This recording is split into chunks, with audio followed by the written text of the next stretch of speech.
This morning, investigators still are working to determine what exactly caused the implosion of the submersible, making a deep dive to visit the wreck of the Titanic. On Saturday, the ship that launched the sub on its fatal journey returned to port in Newfoundland. Officials have now begun interviews of the crew and relatives of the victims aboard that vessel. They also have retrieved voice and data reporters from on board the Polar Prince.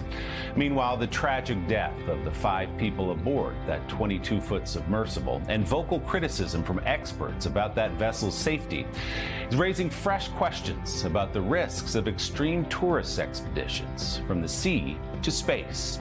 NBC's Jake Ward has our Sunday focus. This week's horrific disaster at a deep-sea relic of the past is part of a dangerous new world of adventure for profit. Whether it was John Glenn rocketing into orbit or Jacques Cousteau exploring the wonders of the deep sea, risky adventures used to be just for the professionals. But now, if you have enough cash, private companies will take you on the adventure of a lifetime, even if they bend safety rules from time to time. OceanGate CEO Stockton Rush, who died in the sub implosion, telling CBS last year, at some point, safety just is pure waste. I mean, if you just want to be safe, don't get out of bed, don't get in your car, don't do anything. Adventure travel brought in more than $350 billion last year. But a $250,000 ticket to the Titanic is the outer fringe of that industry. The most popular forms of adventure travel are hiking and cycling. And in the U.S., adventure guides are tightly regulated. If you're going to be a mountaineering guide, you need to get certified by the American Mountain Guide Association or the International Mountain Guide Association. If you're offering raft trips, your team should be doing swiftwater rescue. But in the riskiest realms, regulation lags far behind. Welcome to the new space age. Tech titans are already charging tens or hundreds of thousands for trips to space, but the FAA is prohibited by Congress from regulating the safety of people on board.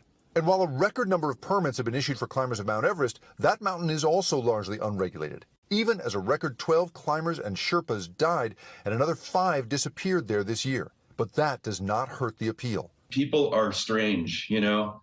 There was the huge Everest disaster years ago.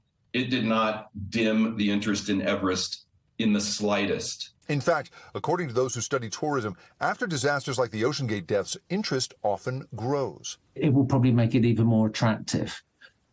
People are attracted by danger. People are attracted by extreme forms of tourism in all shapes and forms. Will this stop people going down? No, it will probably attract even more people now. Ultimately, this form of tourism seems to have latched onto a quirk of human nature. In spite of a waiver obtained by TMZ that spelled out that the sub was uncertified and carried the risk of death in many forms, the passengers still signed on.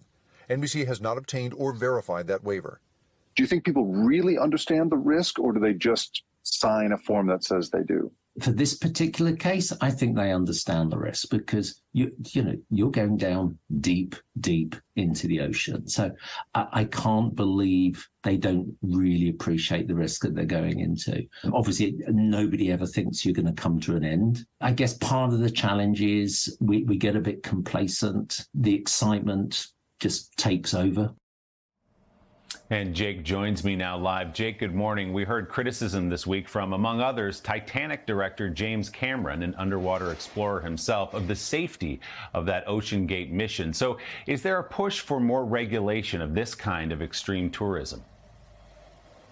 Well, Willie, good morning. At the moment, this is a highly unregulated activity. I mean, it takes place in international waters and caters to such a small total number of clients. But as you mentioned, there have been calls from James Cameron and others to at least have the individual countries hold their makers of subs to certain standards. Perhaps the Titanic herself can be the inspiration. I mean, 2 years after 1,500 souls were lost in that sinking, the International Convention for the Safety of Life at Sea made it mandatory to have enough lifeboats for everyone on board a ship. Maybe this very public loss of life will now improve safety at this extreme and very expensive edge of adventure. Willie? A tragedy we hope we can avoid in the future. Jake, fascinating look at all of this. Thanks so much. We appreciate it. Hey, thanks for watching. Don't miss the Today Show every weekday at 11 a.m. Eastern, 8 Pacific on our streaming channel, Today All Day. To watch, head to today.com/allday or click the link right here.